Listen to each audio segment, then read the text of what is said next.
Bem-vindos, eu sou o Capitão Aviador Rodrigues, estou fazendo um curso de mestrado no ITA, no PPGAL, matriculado no programa de pós-graduação em Física.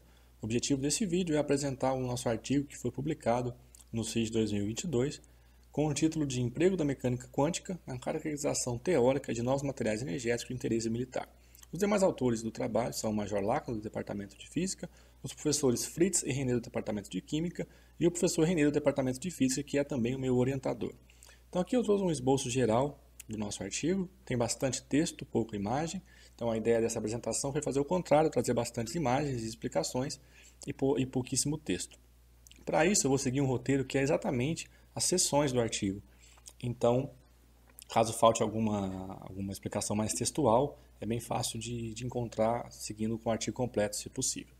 Então, a introdução, eu gostaria de começar falando desse míssil convencional, esse esboço bem simples, mas chamar atenção para três subsistemas, a cabeça de guerra, a espoleta e o motor foguete. Todos esses subsistemas estão relacionados com a liberação de energia, seja na forma de poder destrutivo, como na cabeça de guerra, como no poder propulsivo, no motor foguete.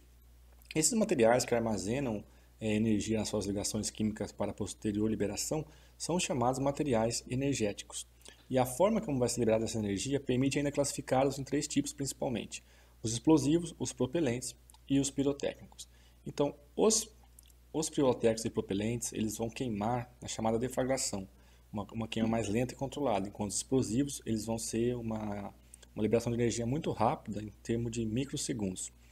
Então, o desenvolvimento desses materiais começou há muito tempo atrás. Dados aproximados falam que é no século VII, quando os chineses desenvolveram a pólvora negra, uma mistura de potássio, carvão, nitrato de potássio, carvão e enxofre.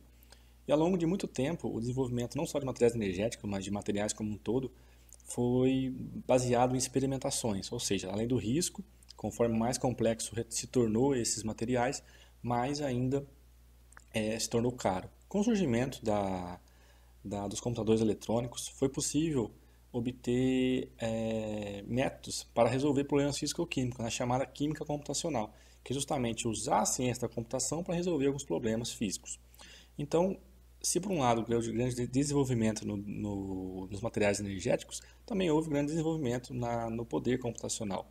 Então, o objetivo desse trabalho é justamente mostrar como utilizar esse poder computacional para resolver problemas, no nosso caso específico, encontrar materiais energéticos que possam ser usados em aplicações militares, utilizando a química computacional, ou seja, uma forma bem mais barata, porque não envolve risco pessoal, não envolve compra de materiais, elementos, né, elementos químicos, pelo menos, sim computadores, mas computadores podem ser sempre reaproveitados de outras formas, e além de um risco de pessoal. Para não começar do zero totalmente, essa busca de materiais energéticos ela pode partir de um possível candidato, né? Qual seria um bom candidato escolhido para esse trabalho? Foi o chamado o complexo hidrazina-borano, que é o N2H4BH3, 2 átomos de hidrogênio, de boro e 7 átomos de hidrogênio. Essa não é uma molécula nova, ela foi descoberta, o primeiro artigo fala dela em 1961, mas ela ficou esquecida até 2009, quando houve uma revisão de estudos buscando essas moléculas que têm energia nas suas ligações. Aqui é bom porque ela tem muita ligação de hidrogênio e ela então armazena quimicamente hidrogênio, que é uma forma mais segura do que a criogênio e a de compressão, que é utilizada atualmente.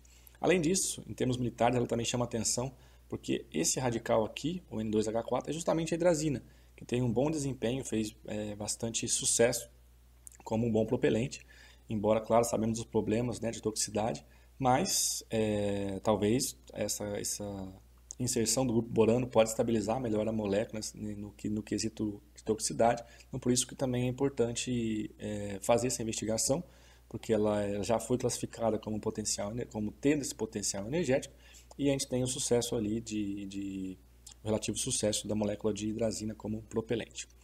Então, a metodologia utilizada, né, a metodologia dos métodos computacionais de estruturação eletrônica, né, que são os métodos da química computacional, se baseiam principalmente na solução da equação de Schrödinger, que está aqui representada. Se alguém não está muito familiarizado, aqui temos a unidade imaginária, a constante de Planck, a massa da partícula, o nabla ao quadrado, que é o laplaciano. Tudo isso, essa equação ela permite encontrar a função de onda, né, de um sistema que esteja submetido à ação de força, representado aqui pelo potencial. né? Então, só que o problema é que essa equação ela se complica rapidamente quando se vai inserindo mais corpos ou mesmo aumenta os corpos de apenas um átomo, né? Porque ela só tem solução exata para o átomo de hidrogênio, que são dois corpos, o núcleo e o elétron. Não que não seja possível resolver, mas não existe ainda métodos computacionais, né, finitos, dentro de um tempo finito, porque é possível resolver essa equação. Por isso, é necessário fazer um tanto de aproximações para obter resultados satisfatórios. Lembrando que sempre é a experimentação que vai trazer realmente o dado principal, né? O juiz final é a experimentação. Mas a questão é que essa equação, usando os métodos computacionais, foi possível obter bons resultados que se comparam aos resultados experimentais se feitos corretamente. Então, os métodos computacionais que hoje em dia podemos chamar de os grandes 5 métodos computacionais são a mecânica molecular, os métodos semi-empírico, dinâmica molecular, a teoria da funcional densidade e os métodos ab-initio. Então, a mecânica molecular ela se baseia principalmente em considerar que os átomos são esferas e as ligações são molas. Então, se você sabe como é que funciona, como é que estão as forças envolvidas nessa distensão dessas molas, é possível obter alguns resultados satisfatórios.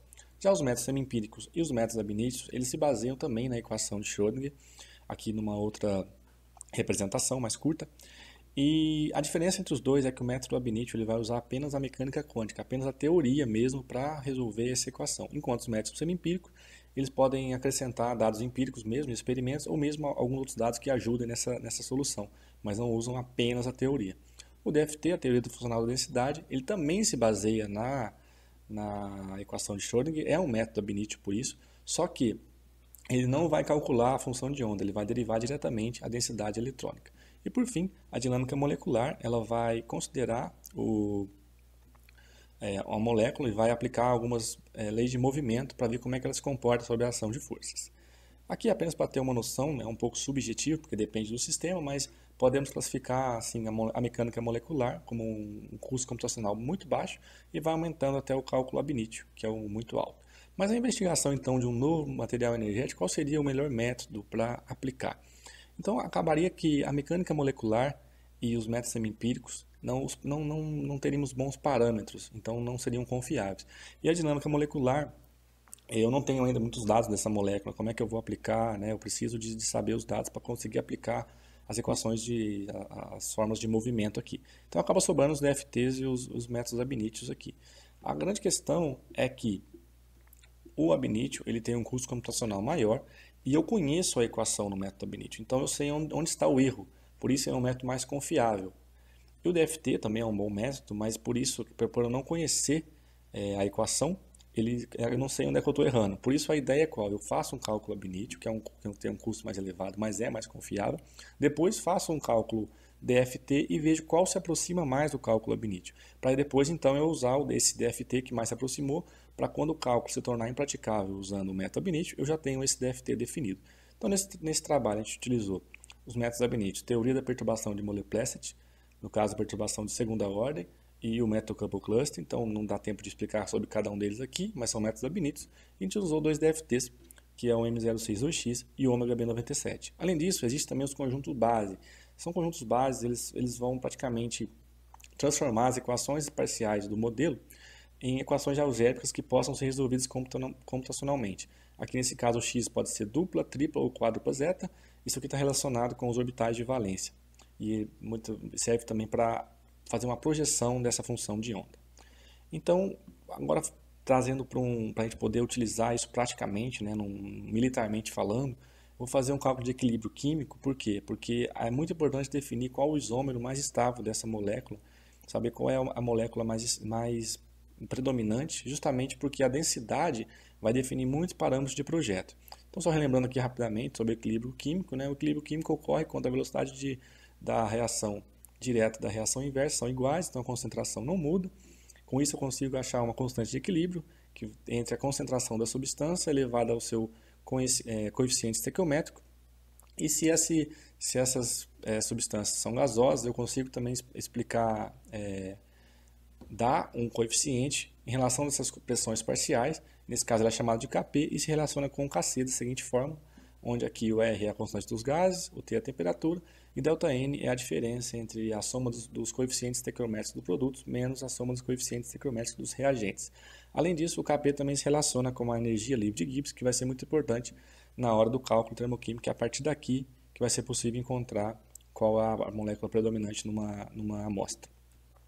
Então, agora sim, aplicando essa metodologia numa molécula aqui, eu posso utilizar um software de código aberto, que é o Avogadro, o editor molecular, para começar meu estudo. Como eu sei a fórmula molecular do complexo hidrazina-borano, eu venho aqui, desenho eu mesmo, faço os dois átomos de hidrogênio, um átomo de boro, e completo aqui com os átomos de hidrogênio. Claro que essa molécula vai ficar, vou chamar de estranha, porque eu estou desenhando aqui sem muita preocupação, mas o próprio Avogadro já possui um método que não é um cálculo ab initio, mas sim um método de otimização que vai melhorar para mim a estrutura dessa molécula. Então, eu faço essa otimização, então agora eu tenho uma molécula melhor, então eu vou pegar as coordenadas dessa molécula agora e aplicar assim um cálculo ab initio. Para isso eu vou usar um software mais robusto, que é o software grátis Orca, e aqui eu coloco as coordenadas em angstrom, que eu obtive anteriormente. Aqui eu coloco qual o DFT que eu estou utilizando, no caso o M002X,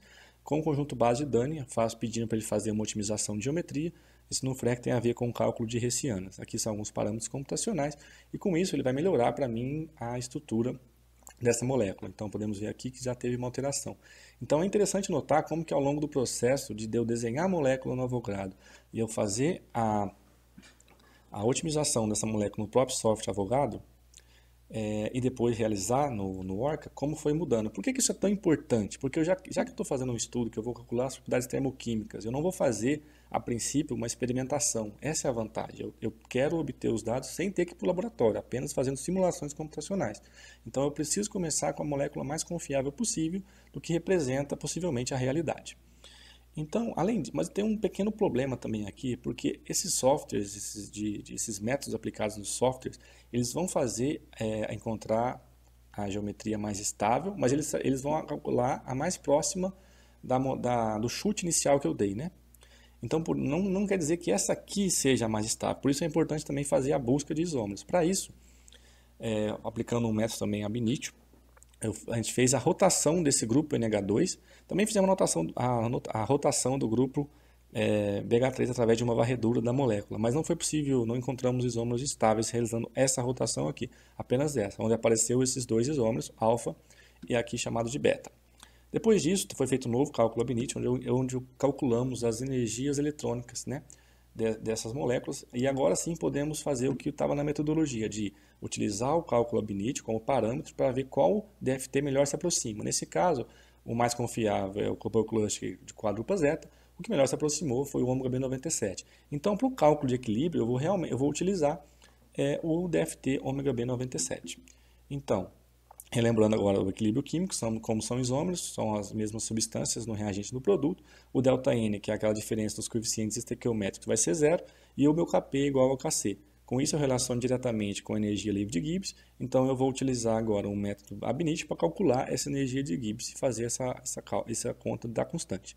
Então, utilizando o ômega B97, foi possível encontrar numa gama grande de temperaturas o valor da energia livre de Gibbs e encontrar o Kc. Com isso, obtemos que a molécula mais estável é a chamada beta no nosso trabalho, e que numa temperatura de 297 Kelvin, mais ou menos a temperatura ambiente, numa amostra vai ter 92% da molécula beta do que a molécula alfa, do isômero, né, beta.